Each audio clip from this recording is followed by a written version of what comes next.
Wanted to tell you about the project that we recently completed at the Quaker Meeting House in Newport, Rhode Island in April of 2019. This project required us to repair the frame of this miraculous building that has been touched by so many hands over hundreds of years. But first, let me tell you a little bit about us. We are Heritage Restoration out of Providence, Rhode Island, and I'm Rob Cagnetta and have been doing this type of stuff for over 30 years. And we were honored to be asked by the Newport Historical Society to repair such a legacy building. But the issues weren't easy. Apparently there had been a catastrophic failure in one of the main girts in the 1803 edition. This failure was the result of perhaps some wind or snow loads that were a bit too much for the original floor system. So the solution had to be to support the purlin for the roof above as well as hold up the broken timber. And the solution was right there in front of us. It was a 1890s truss that was holding its own. So we decided to redesign a new one. The new wood truss would span the full width of the 1803 edition, and the bottom cord would be the distance of the two posts. This was more than sufficient to carry the loads. But first we had to make sure that the building was properly supported for us to work on before we brought in the large timbers. The timbers were fabricated at South County Post and Beam, which they had delivered to the site.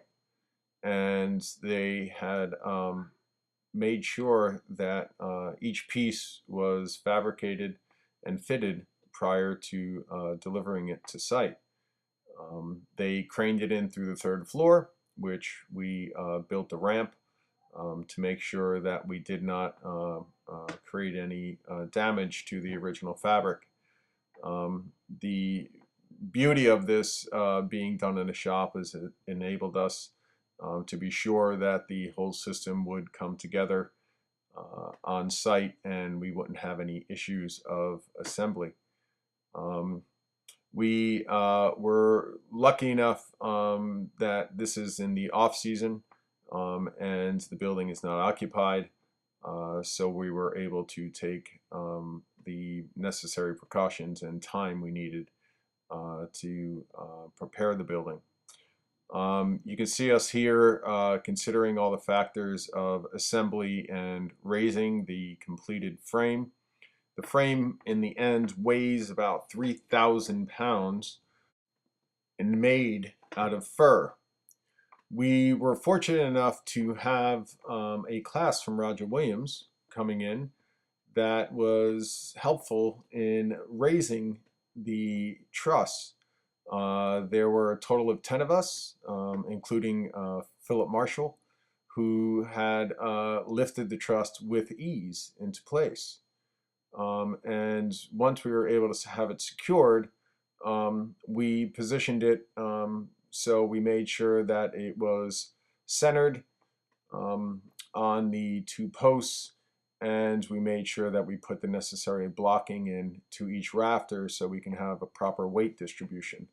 The truss is also bolted into the underneath timber in 6 different places by 3/4 rod. So in doing this, we were able to prevent the use of any epoxies, any steel, and just used the traditional truss system to support the floor as well as the roof. And we feel that this paid respect to the original frame without major intervention and made sure the building can be appreciated for many years to come. We are just one of many hands that have touched this building and worshiped in this building and love this building, and we feel really lucky to be a part of its legacy and to leave our mark on such an incredible place. So if you'd like to see more about us, visit heritagerestoration.net or connect through our blog or give us a call. Thanks very much.